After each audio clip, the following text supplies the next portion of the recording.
Good morning. Well, it's morning to me. It's early morning. We're going to keep reading The Miraculous Journey of Edward Tulane. Gosh, we're already about halfway through this book. Can you believe it? We are on chapter 12.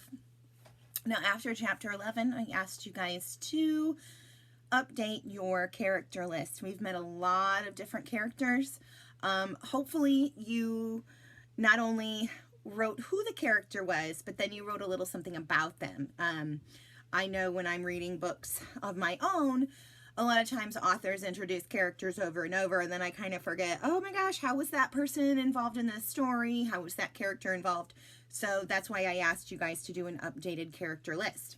Today, we are going to continue with Edward on his miraculous journey, and you can see he is coming face to face with a dog, and we know that he is currently on top of the trash at the dump, so let's just see what happens to him next.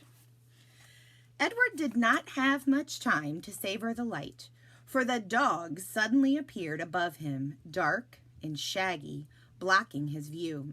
Edward was pulled out of the garbage by his ears, dropped, and then picked up again, this time around the middle, and shaken back and forth with a great deal of ferocity.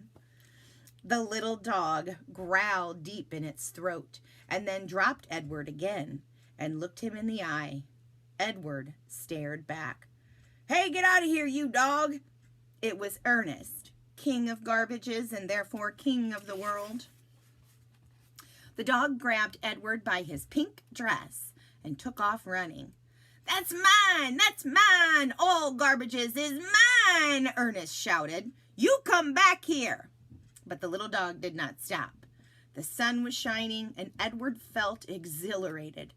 Who, having known him before, would have thought that he could be so happy now, crusted over with garbage, wearing a dress, held in the slobbery mouth of a dog, and being chased by a madman?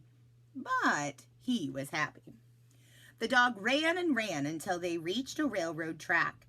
They crossed over the tracks, and there, underneath a scraggly tree, in a circle of bushes, Edward was dropped in front of a large pair of feet.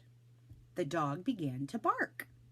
Edward looked up and saw that the feet were attached to an enormous man with a long, dark beard. "What's this, Lucy?" said the man. He bent and picked up Edward.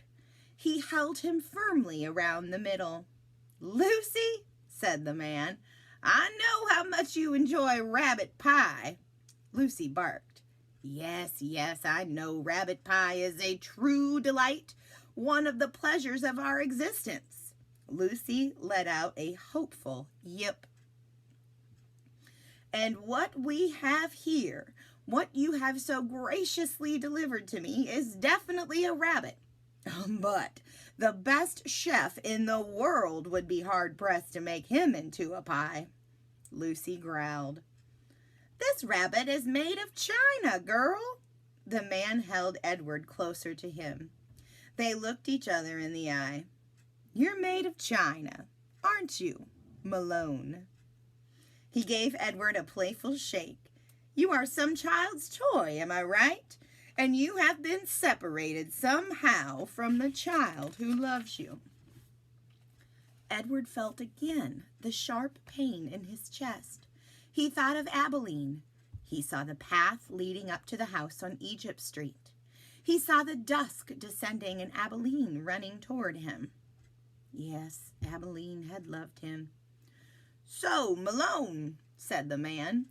He cleared his throat. "You are lost, that is my guess. Lucy and I are lost too."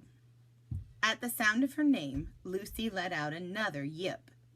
"Perhaps," said the man, "perhaps you would like to be lost with us. I have found it much more agreeable to be lost in the company of others. My name is Bull. Lucy, as you may have surmised, is my dog. Would you care to join us?" Bull waited for a moment, staring at Edward, and then with his hands firmly around Edward's waist, the man reached one enormous finger up and touched Edward's head from behind. He pushed it so it looked as if Edward were nodding his head in agreement. "Look, Lucy, he is saying yes," said Bull. "Malone has agreed to travel with us. Isn't that swell?" Lucy danced around Bull's feet, wagging her tail and barking. And so it was that Edward took to the road with a hobo and his dog. Let's talk about Bull and Lucy for a moment. You probably have to really understand what a hobo is and who this character is. So a hobo tends to be someone that is homeless. They are kind of just living off what they have. He mentioned having rabbit stew. Well, certainly they're just finding rabbits out wild and making rabbit stew by a fire, probably.